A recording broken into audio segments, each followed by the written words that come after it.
વતન પહોંચતા જ હોટલની બહાર સૂર્યકુમારે ભાંગડા કર્યા, વિડીયો વાયરલ। રોહિત શર્માના નેતૃત્વમાં વિશ્વ વિજેતા ભારતીય ક્રિકેટ ટીમ આજે એટલે કે ગુરુવારે 4 જુલાઈએ બાર્બાડોસથી દિલ્હી પહોંચી છે। ટીમની સ્વદેશ વાપસીને લઈને સર્વત્ર આનંદ છે। એવામાં ભારતીય ખેલાડીઓ પણ દેશ પરત ફર્યા બાદ ખૂબ જ ઉત્સાહિત દેખાઈ રહ્યા છે। ભારતીય ટીમની ચાર્ટર ફ્લાઇટ ગુરુવારે સવારે 6:10 વાગે દિલ્હીના એરપોર્ટ પર લેન્ડ થયા બાદ તમામ ખેલાડીઓ હોટલ જવા રવાના થઈ ગયા। હોટલ પહોંચ્યા બાદ ભારતીય ટીમનું ઢોલ નગારા સાથે ભવ્ય સ્વાગત કરવામાં આવ્યું હતું। આ દરમિયાન ટીમના સ્ટાર ખેલાડી સૂર્યકુમાર યાદવે ભાંગડા કર્યા હતા। તેનો આ ડાન્સ વિડીયો સોશિયલ મીડિયા પર ખૂબ ચર્ચામાં છે।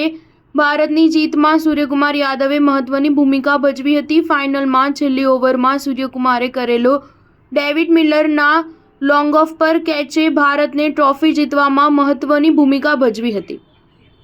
આજે સવારે વડાપ્રધાન નરેન્દ્ર મોદી સાથે ટીમ ઇન્ડિયાની મુલાકાત થવાની છે। તેના પછી તે મુંબઈ રવાના થશે। ટીમ ઇન્ડિયા આજે મુંબઈના નરીમન પોઈન્ટથી વાનખેડે સ્ટેડિયમ સુધી ઓપન બસમાં રોડ શો પણ કરશે। પહેલા આ કાર્યક્રમ કાલે થવાનો હતો। ખેલાડીઓને જલ્દી જ ફ્રી કરવા માટે આ કાર્યક્રમ આજે જ થશે। ભારતીય ખેલાડીઓ સવારે લગભગ 9:30 વાગે પીએમ હાઉસ જવા રવાના થઈ ગયા। ટીમ ઇન્ડિયા સવારે 11 વાગે પીએમ નરેન્દ્ર મોદીને મળ્યા। પીએમ મોદીએ મળ્યા બાદ ખેલાડીઓ ચાર્ટર ફ્લાઇટથી મુંબઈ જશે। મુંબઈમાં ઉતર્યા બાદ તમામ ખેલાડીઓ ઓપન બસમાં વાનખેડે સ્ટેડિયમ પહોંચશે।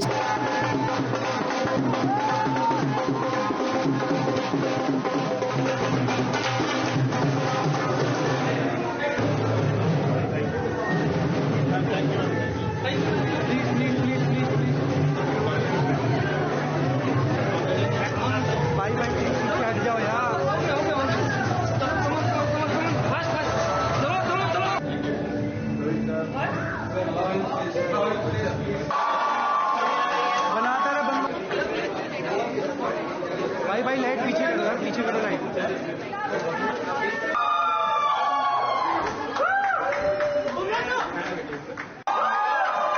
Wait wait wait